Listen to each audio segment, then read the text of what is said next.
Computer. Hi, everybody. I want to thank you for joining me today on Financial Fridays with Dawn. I know it's been a while, so that's why I'm excited to bring you a special guest today. His name is Joe Facciolo, and I hope I got that right. A fellow Italian to another.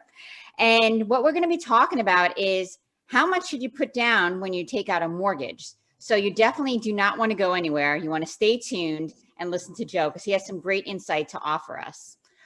So Joe, why don't you introduce yourself? I know me and you met, it must have been a few months ago now at the Financial Planning Association, but kind of tell us a little more. I know you have a designation or a certain license called a CMPS. So how does that make you differ than just like a regular mortgage broker? Okay, so to explain a little bit in depth what the CMPS is, it's a Certified Mortgage Planning Specialist. We actually did meet at the FPA, the Financial Planning Association, because I specialize working with financial advisors. Okay, the designation itself is, we're doing the same continuing ed that a financial planner as well as a CPA is doing. So instead of just, giving us your paperwork and your W-2s and your pay stubs, we're looking more long-term. We want to see what you have put away as far as a 401k, if you have any money saved, and really just go over your full financial portfolio. The biggest misconception that people say is that they go to a realtor, the realtor kicks them to an in-house lender, or you're going to the bank, and they're very transactional. They're not looking for your well-being as far as a down the road approach. So what we do at Apex Home Loans and myself is we're taking a look at, the long-term view. Buying a house, it's the easiest way to dig yourself into a hole. And the fact is when it comes to saving and preparing for retirement and just building wealth down the road, it's one of these items where, having a mortgage payment that's $300-400 more than what you really should be spending, it's going to make it really hard to save. And that can really, be a threat to your overall well-being down the road as far as building wealth and retirement and so forth. So it's good to have somebody like yourself on the whole financial team. Like you want to have somebody like me, your certified financial planner, you want your certified mortgage professional, your CPA, your attorney. It's great because I've had the experience of actually working one-on-one with you, and I was totally satisfied with how timely you were, how knowledgeable you were, and when helping me with my situation. So I was happy about that. Definitely. Let's get into it. So let's go. Why would someone only want to put 5% down versus the 20%? Because they want to avoid that PMI. So I know, have a different view on that and a different way to pay that PMI. So it's not dragged out over the whole time of the mortgage. Yeah, definitely. So there's multiple options, right? And I know a lot of people, whether you have a financial planner or you don't have a financial planner, not everybody says like, oh, I could barely make my bills now. And, it's something that they think that, we're overkill, or that, they don't have the money to work with people like us. And it's not true. Okay. The common misconception is you're seeing a lot of people want to put 20% down to not pay that mortgage insurance, right? And the big thing is depending on what your credit looks like, there's multiple options for PMI, right? So you can do single premium mortgage insurance, and the single premium mortgage insurance is going to be something that's a one-time fee. You pay that fee, and at that point, you don't pay it the rest of the loan. Okay. You also have monthly mortgage insurance, which is an option as well. If you have good credit, it's really not a lot of money. And the fact is if it helps you with putting down and putting out less money out of your pocket, this way you can now diversify those assets. It's going to be something that builds your long-term wealth over the life of the loan, as well as just your life in general. So what we like to do is I build what they call a total cost analysis, which we'll be showing you shortly here. And you're going to be able to see the differences between putting, 5% down, 20% down, and 10% down. Now, the buying out the mortgage insurance, as I like to call it, is an option that you come across, when you're working with us. And it's one of these situations where we'll talk and we'll say, okay, what are your goals? If it's to have a lower mortgage payment, or say maybe you need that lower mortgage payment so you feel comfortable, then we could do it. I like to base it off of what the market looks like. Right now, everybody has talked about, and yes, we still are at historical lows as far as interest rates, but we are seeing them creep up a little bit. And there is some forecasting that they think at some point we will see the rates drop back down. So it's one of those options where, since inflation is increasing so fast, we may go back and forth whether it's a good move or not, only on the simple fact of if the inflation is rising at the rate that it is, your mortgage insurance would drop off in about 2 years or so, so that you wouldn't be paying it anymore. And now you just saved that single premium mortgage insurance fee that you were going to pay. Now that's really good with working with someone like you, because most people don't think they have options when it comes to PMI. So Exactly. again, another benefit of working with Joe and working with someone who knows, who does actual mortgage planning, not just trying to sell you a mortgage and get you out the door. So. Exactly. Everybody has the misconception that, it's all based off of rate. And the thing is you can get a lower interest rate that might be an eighth lower. I mean, we're all working off of the same numbers. The Fed sets the rate and all of our pricing is around the same, within an eighth of a point or so.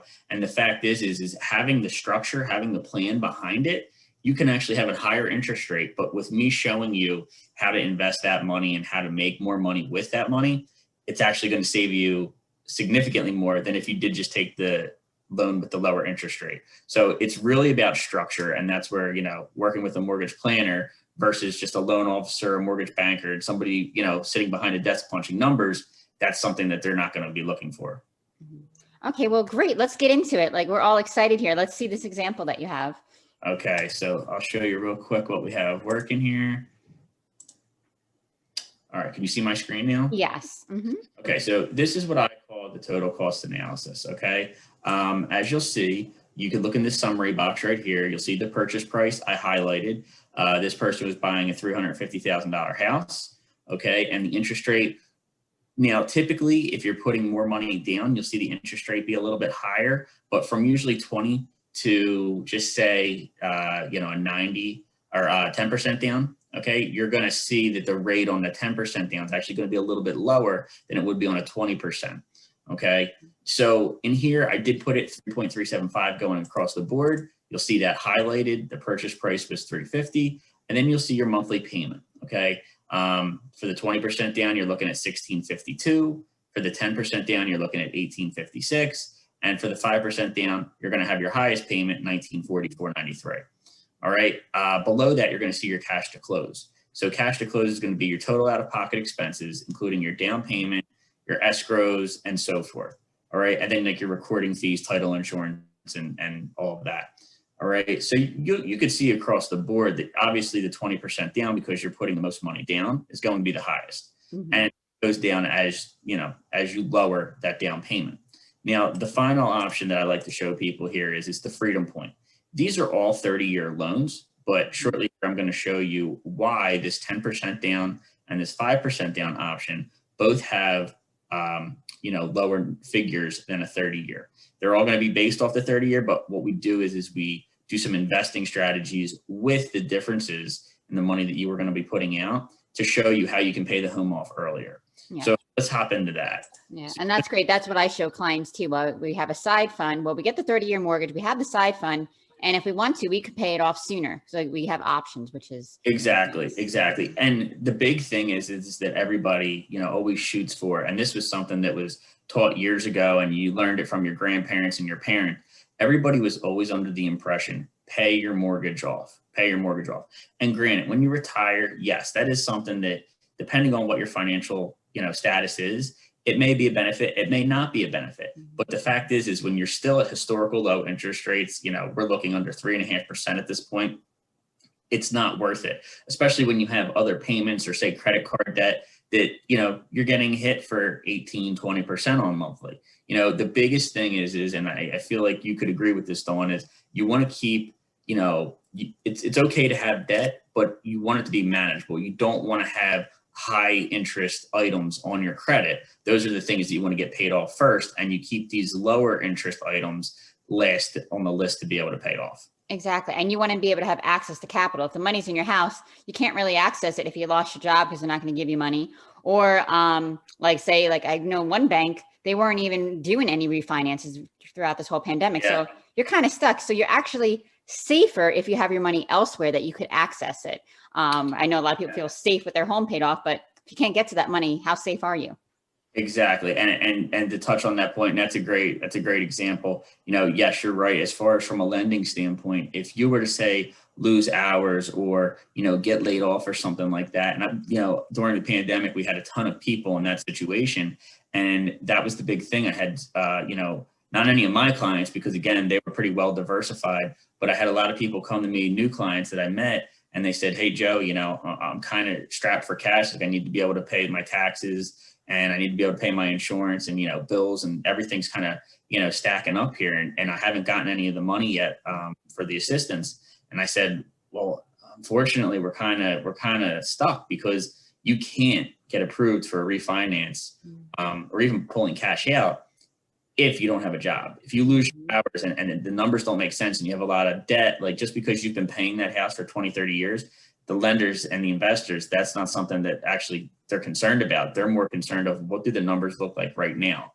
So it's a common thing to get stuck where you have a ton of equity in your home and then you can't access it. On top of, they actually charge you more to do a cash out refinance versus a rate and term. Rate and term is going to be just when you're, say, maybe going from a 4% to a 2% or 2.75 versus a cash out, they're going to charge you at least a quarter of a point to be able to access your own money. So that's why I'm a believer in, instead of having it in the equity of the home, we'll leave a little equity again. So that way we don't have to pay the PMI, but it's better invested with someone like yourself so that you always do have access. God forbid you get in a jam. And let me say invested, we put that in a place where it does not in the market when we do that. The difference we could put somewhere else, but yeah, any money, you don't want to take that out and just go throw it in the market because that would be kind of like equity harvesting, but we're just going to show an example here. Right. So, that being said, I send these out to every client. That way you can kind of get an idea and see what you're looking at. A lot of lenders send out what they call an itemized fee sheet, which it's very easy to hide items in there, and nobody wants to send out a fee sheet. That's always the question that people dread to hear from a lending standpoint. I kind of have a backwards theory to that, right? Like I want them to see all of my numbers. I want you guys to understand the process. And I send these out with a video that walks you step by step through this. And then that way it's kind of, a lot more, it's a lot easier to comprehend and to be able to see it side by side versus you trying to match up, this email with that email. It makes it a lot easier. So in this example, you can kind of see your payment breakdown. You have your property taxes and insurance. As far as the closing costs or the payment breakdown, you're really just going to be seeing the difference here on the 10% down and the 5% down. If you paid the single premium mortgage insurance, again, it's $49.88 a month that you would be paying on the 10% down, but you're keeping 10% in your pocket versus putting extra 10 down in the house. So for $49 a month, is it important to you to have that difference and have that money to either go make more money with or have as a safety net? I would say so. And then same with 5%. To be able to keep 15% in your pocket still, but to pay $60.96 a month, is it worth it to have that money in your pocket? I would say yes, because there's credit card companies, they'll give you $15,000, and we see people do it all the time. They have $15,000 in credit card debt, but they're paying 20% on it a month. This is a $60 fee that it's a $60 extra that you're paying to keep 15% in your pocket. So and money in your house doesn't earn you anything. So Exactly. So and not only at this point in time, you're not paying rent. You're not, it's not money being lost. This is money that you're gaining equity in your home, hopefully, as well as, you're going to be building with that house. Like that house is going to be worth more. It's something that when you go to sell it, you have something in return to get back. So it's definitely a good move. This is your closing costs. Okay. And really the importance here is you're going to see your loan to value, which you can see the different options that you have there, 20% down, 10, 5. And then you'll see, your APR fees and your prepaids. Prepaids are going to make up taxes and insurance. Okay. And then you also have your title insurance and so forth, as far as the recording and all of that good stuff. Okay. And then the reinvestment strategy. This is really where it kind of all comes into play. And I feel that it really makes the full circle. I highlighted again that freedom point, and you're going to see for this 10% and the 5% down, those numbers aren't going to be 30 years. It's based off of a 30-year, but at the end of the day, with reallocating this money to where it did, grow for you, you would be able to reinvest it and you could see how these get paid off. So what I did here was this. If you go down, you can see your cash to close. Obviously, again, the 20% down, you're at your, largest expense at 85,000. The 10% down, you're looking a little over 50,000. And then your 5% down, you're looking at a little over 30. So 32,539. Okay. So what I did is I put an investment strategy in for both the 10% and the 5% down. All I did was I took this 85,000, I subtracted by what the cash to close would be and what the difference in, funds we would have. Okay. On the 5% down, we had an extra 52.5. On the 10% down, we had an extra 35,000. Now, what I usually recommend is they go and they speak with someone, a financial advisor, someone like yourself. Okay. If you were to take this money at 6% and just say you were making 6%, return on investment, after a 15-year span, you would have 85,893. And for the 5% down, you'd have 128,840.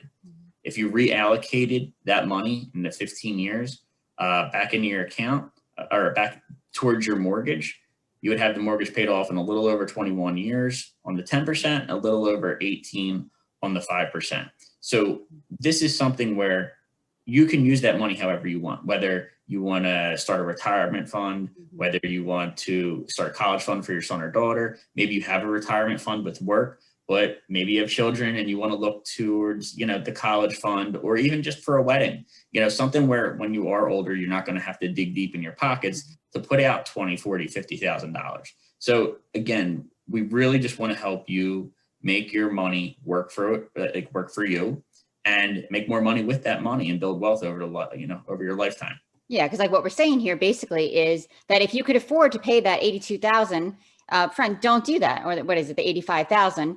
Don't do that. Pay the least amount down, and then you control your money. You go put it where you need to help. So make sure you're going to retire in time. Yeah, make sure the kids are going to go to school. Again, it's all about having liquidity, use, and control over your money. So just because you can afford something doesn't mean you should necessarily do it. Because again, you got to look at the whole entire financial plan. What else are you trying to accomplish? And like we said before, if you want to feel safe, there's better ways to feel safe than having no mortgage. Because basically right here, your house is actually paid off sooner when you do this strategy versus just doing okay, let me pay more on my mortgage and get that paid off in 30 years. So exactly. Changing the way we're thinking, because like you said, we're always taught, pay that house off as soon as we can. But then if you do that, you probably also follow the other logic of, okay, go to work and overfund that 401k, put more money than you're supposed to. Well, now you've got a tax break to only get rid of a tax break. So you're kind of going nowhere fast, because now fast forward to retirement, what are you going to do? You have no mortgage, so no interest deduction or anything like that. And all your money's in qualified plans that are going to be fully taxable. So again, you kind of didn't really help yourself out there. So you got to just look at everything, not just what's right in front of you. Look at the long-term view. And again, it's why it's so important to work with a certified financial planner, a mortgage planner, to help you out with this. Exactly. And the big thing here and it really gets put into perspective with the total cost analysis, is just that amount of money that you have with compounding interest at, like, just say 6%, to kind of, throw something out there is a pretty good number to kind of live by, or not live by, but a good number to, reference off of. The fact is between your 20-year or your 20% down and your 5% down in the monthly payment, you're paying $1,652 a month if you put 20% down versus $1,944. It's about a difference of $292. So the first thing is to your standard eye that's not looking at the numbers aspect and the long-term life of the loan, you're saying, okay, well, I'd rather have $292 less of a payment every month.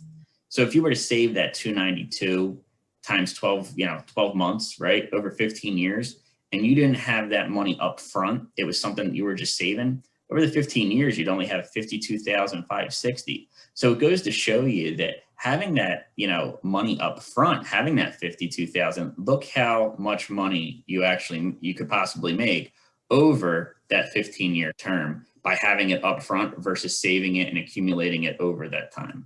Mm-hmm. Yep, exactly, because it's the time value of money. So exactly.